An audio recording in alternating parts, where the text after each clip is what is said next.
Looks like I have the mic. Okay, awesome. Good morning, everyone. And after all these awesome keynote speeches, we're going to have this panel talk about real-world adoption of stablecoin in Asia. And we have another panelist. She's still stuck in traffic, so she will come join us once she's here. So let's first introduce, I would like to, the panelists introduce themselves. And myself, Richard Liu from Huma Finance and RWA protocol using stablecoin. Yeah, my name is Nadiem. I am part of the Cello ecosystem. I joined the Cello efforts in 2019. Before I was in TradFi, I worked in investment banking and worked as a quant and risk manager. Yeah, so this is my broad background. Hi, my name's Neil. I'm here on behalf of Gemini, where I'm head of derivatives. My background's quite similar. So shameful to admit that I have almost 20 years in investment banks, sort of between London, Hong Kong, Tokyo, primarily in the equity and credit derivative space. Had the pleasure of moving away from that 3 or 4 years ago and have been involved in this space since. Hi, good morning, everyone. Thanks for being with us this morning. Excited to be here. My name is Hassan Ahmed. I'm the country director of Singapore at Coinbase. By way of background, I've worked across TradFi, payments and fintech, and then in crypto as well. I have had the opportunity to work in the US as well as in Southeast Asia. So I've done payments in Singapore, Indonesia, Vietnam, Philippines, along with crypto as well. So excited to share some perspectives today. Awesome. Thank you. Thank you, the panelists. So when we talk about real-world adoption, any adoption is really driven by, first of all, use cases. So let's kick off the conversation from use cases. And Hassan, since you're based in Singapore, we talk about Asian opportunities. Why don't you kick it off? Where do you see the most exciting opportunities? Yeah, so maybe let's start with just grounding ourselves about with sort of where we are and what we see in terms of just the big picture of Asia. The way I sort of think about it is that, the reason why we're all even in this room is that crypto is the highest leverage technology that we have available to update the financial system. I think all of us will agree that the financial system as it exists today isn't like the best we can do, right? And so that's sort of what we're driving towards in terms of that next evolution. In Asia, I think one of the coolest things is that if you look at any of the kind of global crypto adoption indices, most of kind of the big nations in Asia, they always rank very, very high. Vietnam, Philippines, Indonesia, India, you name it. And so I think what that tells us is that in particular, sort of in this region where we're here today, users are very receptive to blockchain and crypto technologies, and they're wanting to do more with what technology can provide them. Now, for stablecoins in particular and some of the use cases, so as we've kind of gone through the evolution, stablecoins have really kind of come into their own and found product market fit. Where we see a lot of kind of traction and excitement here is, I think, both along sort of this dual spectrum of, store of value, wanting to hold digital dollars on chain and self-custodial wallets and so on, as well as value transfer, being able to just move money sort of easier, right? And that's a value proposition that all of us want all around the globe. But we just see a lot of that traction and excitement today. Yeah, that's right. The store of value and the cross-border remittance. I think, Nadiem, you also have some insights in that domain as well. Yes, exactly. I mean, I think the topics are remittances, payment rails. Mm-hmm. There is this discussion about how much like FX can be done on chain. I think it's an interesting question. My personal opinion is, I think on the institutional side, it's questionable how much we can add actually, because I think it's a very efficient market already for institutionals. But I think for normal persons to like switch currencies is much more complicated and much more expensive. Yep. So I think remittances, payments plus retail FX could be an interesting topic. Yeah. And then a bit more, I don't know, philosophical. Like if we are going into a future where really we are attracting economies in a digital blockchain verse, then I think stablecoins are actually, in the sense of an internet protocol, are a stable value protocol, in the sense of if I want to move value from one chain, from one digital verse into another, Yep. it should be stable coins, because the user doesn't want to take care of, okay, I'm changing now of the stable of this layer to the other layer. This should be something which should be dealt with by the layer itself. It shouldn't be the problem of the user. Yeah, cool, awesome. Thank you, Nadiem. We have Irene just joined, and also this topic happened to be related to what you do. Why don't you do a quick intro about yourself, then add on to what do you use, which opportunity use case excites you the most? Absolutely. Apologies for running late. My name's Irene. I am head of strategy at Layer Zero Labs. Layer Zero Labs is the creator of Layer Zero, the leading omni-chain interoperability protocol, and also Stargate Finance, which is the most widely used native asset bridge. There are so many different stablecoin use cases I'm excited about. I think at Layer Zero, we are already working with many yield-bearing stablecoins in particular. I think yield-bearing stablecoins for end users, but then also for the minters is particularly interesting. Yep. And so we have teams like Athena and also USDM that went live recently. And to compete with existing stablecoins, their issuance and rapid expansion on other L2s, for example, or ecosystems where there aren't native stablecoins is incredibly useful. And then settlement for consumer applications is something that I think is really necessary. And so Stani, for example, from Aave has spoken about Go or some other novel stablecoin being what's used across the entire Lens ecosystem, or is there a purpose-built stablecoin that can be used across a whole composable ecosystem of games? Things like this, I think, are really exciting. And when we speak about some of the challenges with stablecoin adoption and we'll get to that. Next, I can add there. Thank you. Yeah, cool. I think this is a good coverage. Neil, have anything to add on to it? Yeah, I'd probably take it back a little bit in the sense that in the current world, we all understand how money moves around in sort of traditional finance. It's not great.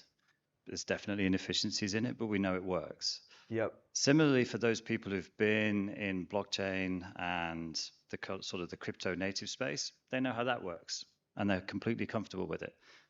But getting from one to the other is really the hardest part. Yep. And I think for a lot of people, stablecoins represent that kind of on-ramp into the digital world. Yep. And in that sense, what you can do with the ability to get from sort of the traditional world where it operates in a particular way, it's not great, but you're comfortable and you're happy with it, and you're not quite sure how you're going to work in the digital world because that's new. Yep. If you want to drive adoption into the digital world, you've got to get people comfortable, and you can't expect them to take such a giant leap and go straight in. And so in some ways, that kind of on-ramp part is really where stablecoins represent a very easy way to get people used to how the technology works. And once they get comfortable with the technology, their ability to leverage into that technology suddenly becomes so much easier for them because they're not being asked to take such a huge leap on day one. Because you sit there and hold digital dollars, you're kind of comfortable. You know what it's going to do. You know, it sits in my wallet. The UI looks the same. I can access it in many of the same ways. But I don't have the fear over the technology. And if you go back to everything in life, it's about how do we get people to trust and get over the fear of the technology? And stablecoins should be an obvious way to bring about just the broader adoption within the digital space because you can get people through that fear. We're not doing a good job of that, and we can talk about that in a second. But that, to me, is how we get to some of the projects and the interesting things that other people have spoken about. Yeah, love that perspective. I think the panelists covered it well. And from the cross-border remittance, from cross-chain interoperability, and particularly I like Hassan, you mentioned about the Southeast Asian, the user base is so strong that sets this region as a really great place to take off, drive more adoption.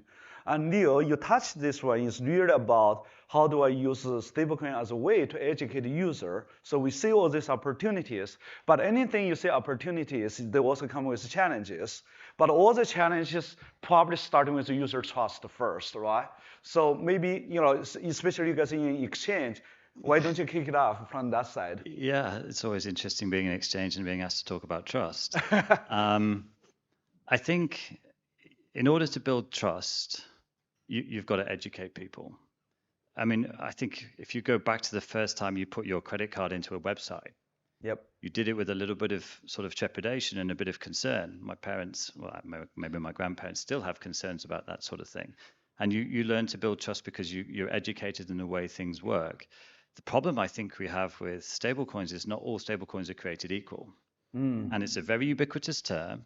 It's very commonly thrown around, but they're not all equal. You can simply go and look at the price of them, all of the different dollar stablecoins, and see that they're not all priced the same. And your ability to get in and out of them are not the same. They don't all work the same. They don't all work on the same platforms in the same way, yet they're all umbrellaed under this one term. And in order to get people to trust them more, we need to educate them better about how each of them work differently, the pros and cons of each of them. I'm not here to talk about which one's better and which one's worse. But, you know, and you can start with the most simple version, which really goes back to kind of gold standard. I give you something, you give me something in return. I know that I can always give you that back and you'll give me what I gave you in the first place. It's a fairly simple concept. But that hasn't necessarily been given to everyone in terms of that educational piece, and you know, and let people decide what works best for them, and in doing so. So my sort of view on it is we need to be more clear. We need to be better. We need to be better educators. Like everyone in this room is probably already past that hump, but it's incumbent upon all of us, and people sat up here and everyone sat down there, to become better educators and to drive the education process, because with education comes trust, and with trust comes usage.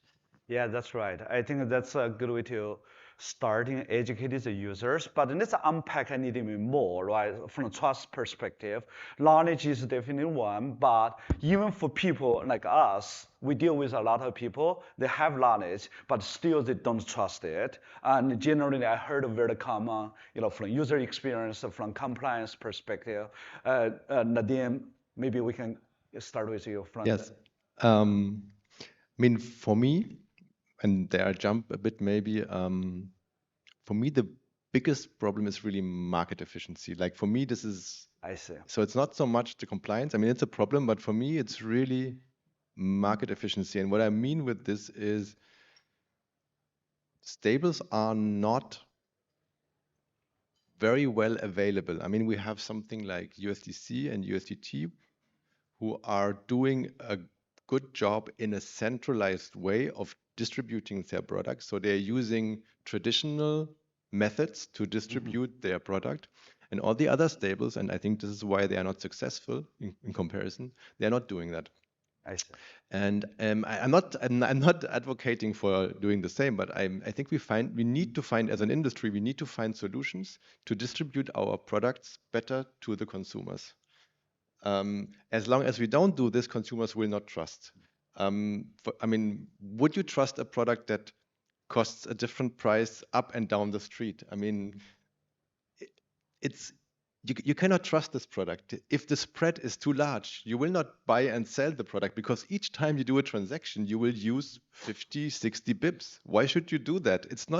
You will not do exchanges if every time you are exchanging your product, you will lose some money. And this is, I think, what deteriorates the trust in this product. Yeah, I think you touch a very interesting point. So if I put in the money in, and then once it goes from one hub to another hub, it loses value. That obviously the value evaporated, then the confidence in it would be lower. Definitely, that's an interesting angle. And Hassan, we were talking about, you know, you have a few other perspective. Do you want to add more? Yeah, no, I think these comments are great. I want to build on a couple of these. So I think there's certainly different pillars to trust. I think education, security is one of them. I think this point about, hey, how do we get like real distribution, you know, outside of just sort of the reflexive crypto economy, I think is an important existential question for the industry.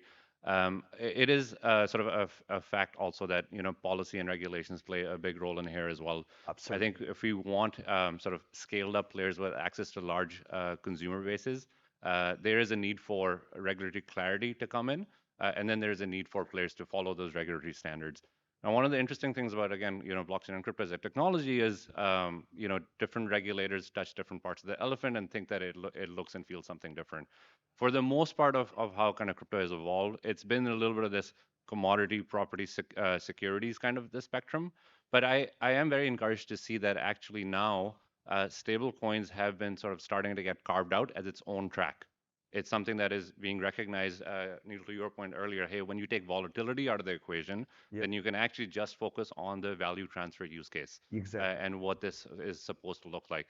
one thought experiment, maybe for the room also is, hey, back in the day when sort of Bitcoin was originally issued, now Bitcoin is crypto native, but if stablecoins actually got on chain earlier, I think we would have been able to separate the capital markets conversation from the payments conversation, I think, much earlier as well. So we are starting to see, for example, in Singapore, they have issued a stablecoin proposed regulation and legislative framework. That's going to take a little bit of time to come online, but that's sort of the encouragement that we need to see, and that's I think what sort of larger players will also need to be able to come in. There's also I think other challenges around like true last mile distribution. Yep. So prior to Coinbase, I was the CEO for CoinsPH, which is the largest crypto brokerage and an EMI in the Philippines. So you really have to have a lot of user empathy for actually like how they're going to want to use this, right? We can sort of sit in a room and cook up some great technologies, but you actually need to see it in the wild of, hey, what is the user empathy? What is the problem that you're actually trying to solve? Even if you just take a kind of e-wallets and e-money perspective, in Southeast Asia alone, there's 200 plus payment methods, right? It is not like the US where you just have kind of ACH, FedNow, and credit card and you're done. So you come here, you spend time here, and you see how people are actually wanting to kind of cash out. There's sort of Gcash, Paymaya, Coins, like these platforms that have their own e-wallets. That's actually what people use now because you have real-time rails as well. So thinking about, hey, what is actually the way that I'm going to get true redemption and then kind of true last mile distribution is a big part of how we get over the hump. Yeah, Irene looks like you're ready. Yeah, if I can build on this, I think it's so clear that stablecoins are the real world asset that has already achieved product market fit, but in particular in regions where there is not the luxury, for example, of perhaps trusting that your native currency will be pegged and will be stable.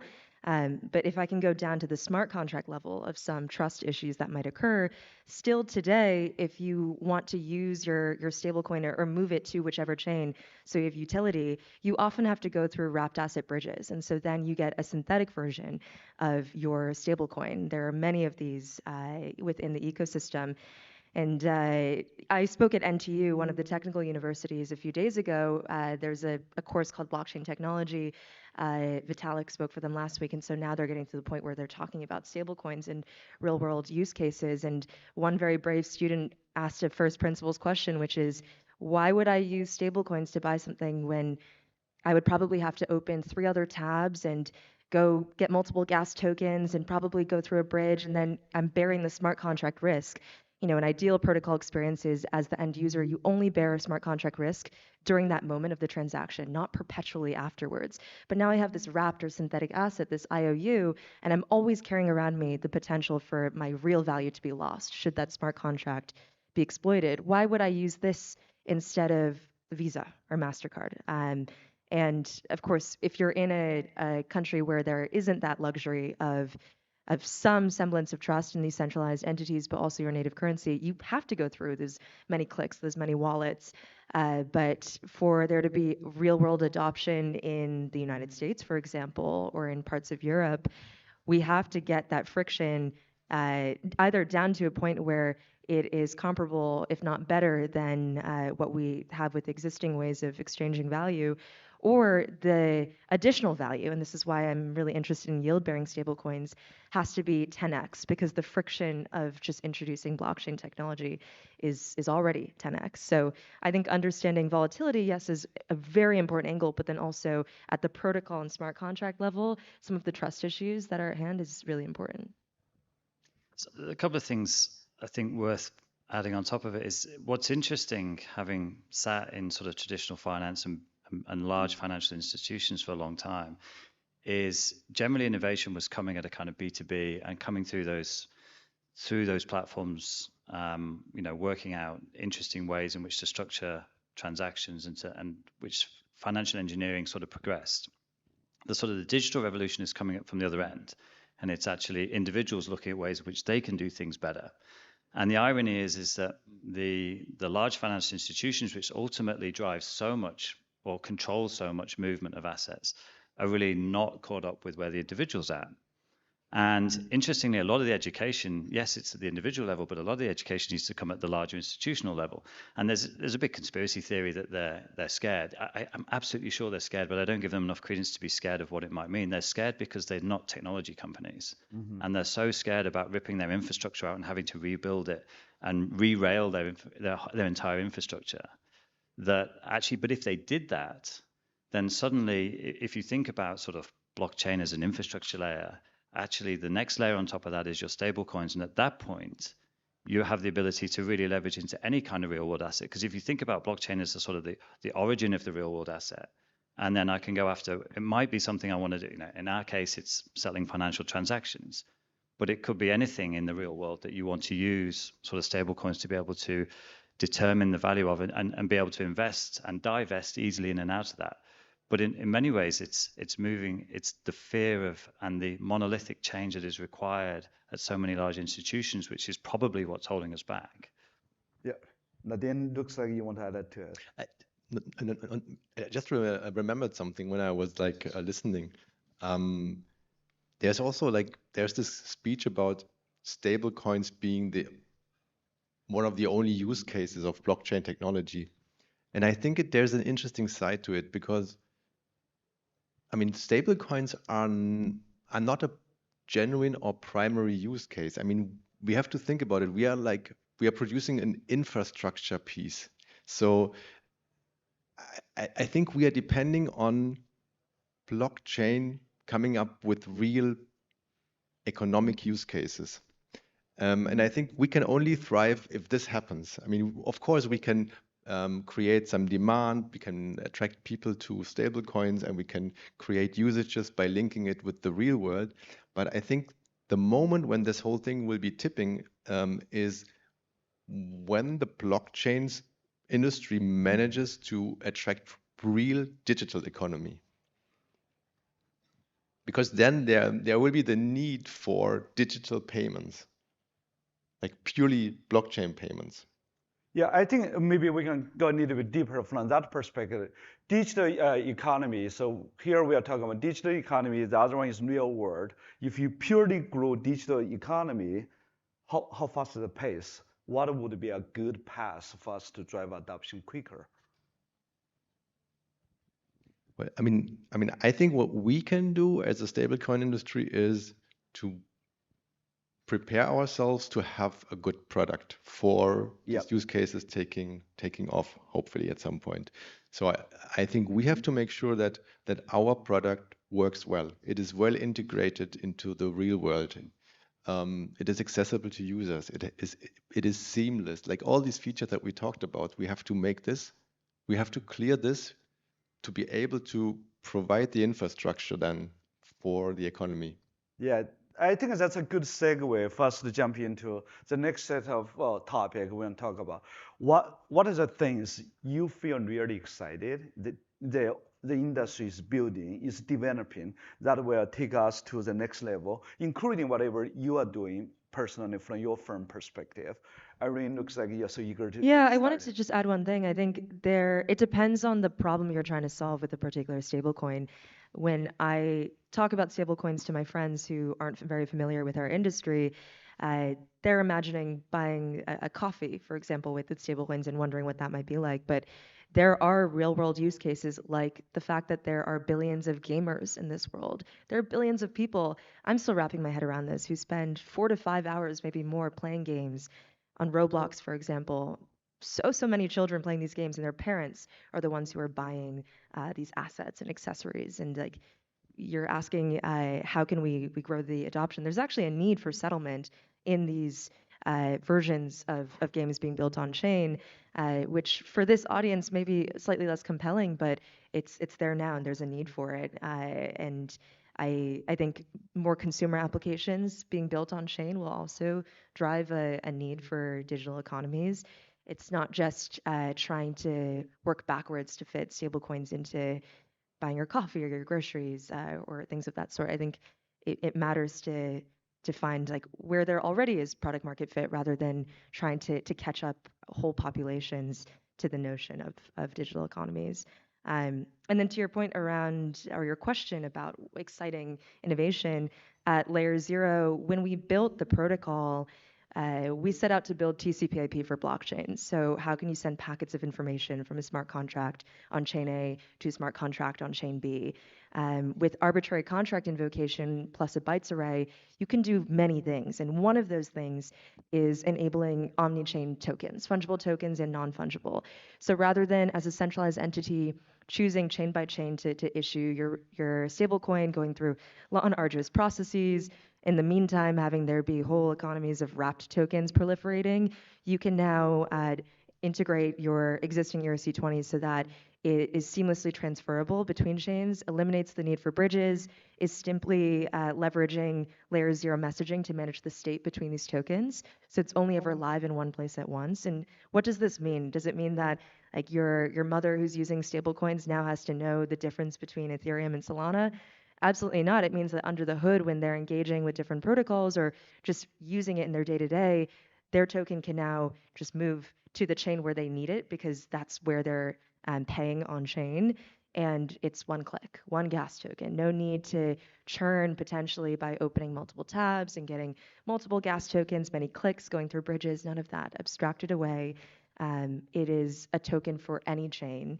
And in that way, it is just a form of value or money, not a optimism-based stablecoin or like USDC.E. Yeah. I think this critical infrastructure makes the user enable the user experience across chain workable. And Hassan looks like. Yeah, so I just wanted to sort of add on and talk a little bit about what we're doing to support sort of this trend as well. So three things to call out. So one, we strive to be the most trusted brand and be sort of the flag bearer for the crypto economy, especially given what the industry's gone through. In Singapore, for example, we set up a shop 3 years ago. We're going through the licensing process. We have an in-principle approval from the MAS. And we joke these days that internally that it feels like we're a policy shop that happens to make products on the side, because that is the number one priority in terms of just globally. We want to make sure that we're educating regulators and stakeholders that these things land in the right place, because we've seen that it can take years of damage or to undo if it doesn't. So I think the stakes are really high at the policy level. And I think, again, policy stakeholders are leaning in, but we're also trying to do our part along the way. The second thing is at the access layer, we also have Coinbase Wallet. And that's something that's really, really important in terms of users just being able to kind of get started. So we are doing things like gasless transactions, sponsored transactions, so that users don't have to go through this. Hey, I need to have some ETH, for my L1 before I can even get my sort of USDC. We're integrating that back with our centralized platform, so we're supporting kind of multi-chain off the bat. And we're trying to abstract that entire user complexity away so that they don't even have to think about it. And then the third thing is around our layer 2 solution called Base. So scalability is one of also the core themes for us this year, trying to get gas costs down by a factor of 100x from where it used to be. So we're core contributors back to OP Stack, so our Base is built on Optimism's OP Stack. And we're also contributing back to EIP 4.4.4. Which is set to go live with the Denkun upgrade that's happening later this year. So it's really important for us to keep building both internally and getting blockchains from the what we're calling the dial-up age to the broadband age. But it's also important to make sure that we're interfacing with everyone else outside the ecosystem as well. Yeah, really appreciate obviously this regulation or the effort to influence to lead the regulation is critical, not only for stablecoin but for the entire Web3 crypto industry. Really appreciate Coinbase leadership in that front. Absolutely, Neil. So if I was to sort of make a bold statement, I'd like to say that we never have to use the word stablecoin again. No one talks about e-dollars. But we all use e-money all the time. And in some ways, sort of where we want to get to is that it just becomes a ubiquitous term. It's just a dollar. It's a dollar in a purely digital world, or it's a euro or whatever currency it is that you're looking for. And that we can move away from this concept of people separating the value of what's behind the asset and the asset itself, because they shouldn't have to. That's by design, they shouldn't have to. I think that's where we probably want to try and get to in terms of how we're trying to get there and what we're doing at Gemini. So Gemini is a stablecoin issuer, a regulated stablecoin that we have, GUSD. We use it as a settlement coin, and so it becomes the rails for our entire sort of platform. Now we, I guess, interoperate with people like USDC. So if you bring USDC to Gemini, we'll give you GUSD, totally equal to it, and costs you nothing, doesn't do anything. And if you want to take GUSD out, you can. But if you actually want to take USDC out, you can. And so from our perspective, because we just see it as a dollar, and I think looking at it from our perspective of that sort of that infrastructure layer, that's where we want to push towards. At the moment, that's primarily being driven around sort of the settlement of financial transactions within the cryptocurrency space. But the cryptocurrency space is a really small part of the digital asset space, and being able to offer a medium for exchange of value, which is really what we're trying to do, and what all of us I think are trying to do, is to look beyond just pure cryptocurrencies. But you need to be able to provide that really efficient way in which a customer can come to your platform, deposit something, they don't lose value when they deposit it, and they don't lose value when they take it away, and then they can choose to invest it in, in whichever format they wish to. And what they should be doing is they should be taking risk on the investment they're making, not on the infrastructure they're using. And at the moment, you pay a risk premium for the infrastructure, and that's wrong. And that's what we need to get away from. And that's really what we're trying to do with the platform that we're building at Gemini, and doing it similar to Coinbase, and the fact that the people who really get rich in this space is lawyers, because we spend a lot of money on lawyers and we spend a lot of money on policy, and it's very frustrating, but we want to get there, and all of that comes back to that initial kind of education and trust piece, and all of that's what will help drive ultimately your sort of price efficiency that you spoke about, because you shouldn't have to pay a risk premium to use a better technology. Yeah, that's right. Nadiem, do you have anything to add on? Yeah, I mean, I can just, it completely resonates with me. And it's also like very much what most of our efforts in Mento Labs are about. We are really trying to both on-chain and off-chain build tools for the users that they have a smooth and as cheap interaction as possible.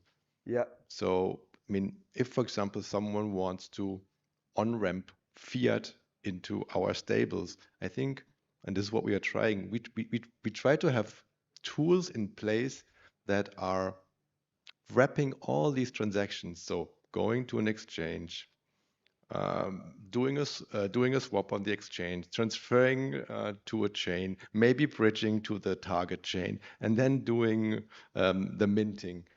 All these transactions have to be wrapped, and the user has to have the feeling as if it would be a one-click buy at Amazon. I mean, it doesn't make sense to expose the user to all this back end. And that's cool. Definitely love what you guys said, no matter it's from policy perspective or from the infrastructure to the consumer wallet experience, that's really just driving better support from externally and a better product from the ecosystem. Thank you for all those sharing. I know we are running close to time.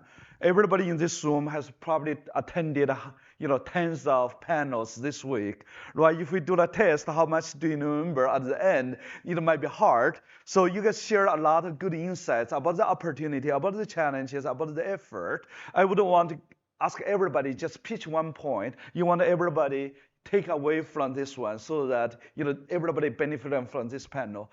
Irene, why don't you take it first? Just one point you want people to take away. I think last year, the question I kept being asked was, is the future of crypto multi-chain? Today, that isn't a question anymore. Now it is, how do we, in this case, deploy and create user experiences with stablecoins that are omni-chain or chain abstracted? And as you think about that for your own products or the regulatory bodies that you work with, you should be looking for implementations that prioritize censorship resistance, security. And when I say security, I mean for consumer safety as well. And be going down to the smart contract level in your diligence. Stablecoins should be accessible from any chain, and it shouldn't matter which chain or your knowledge of chains to utilize what is actually a really, really incredible technology. Yeah, thank you, Irene. I'm going to push you guys to the menu. Be very concise. One single point. Hassan, please. Still very, very early days. How do we grow this thing 100x together? Payments is the ultimate ecosystem, and everyone has a role to play to make this much bigger than where we are. Cool, awesome. Thank you, Neil. So mine is do your homework and ask questions. And we need to be open to answering those questions. So for us at Gemini, we want to be challenged, and so please ask questions. And we want to build an economy built on trust and education. So please do your homework and please always feel free to ask. I mean, I believe this infrastructure problem will not be solved by a single project or company. I think it should be an industry effort. We have to work together and we have to come up with standards for oracles, standards for stablecoin collateral, standards for value, and standards for infrastructure rails like RAMs. Awesome. I think that ends with a very good tone. I heard multiple times, companies are collaborating together. We are in this war together, right? Your win is my win. My loss probably is also your loss. We're working together for this one. With that, thank you, all the panelists. Thank you, Richard. Thank you. Thank you.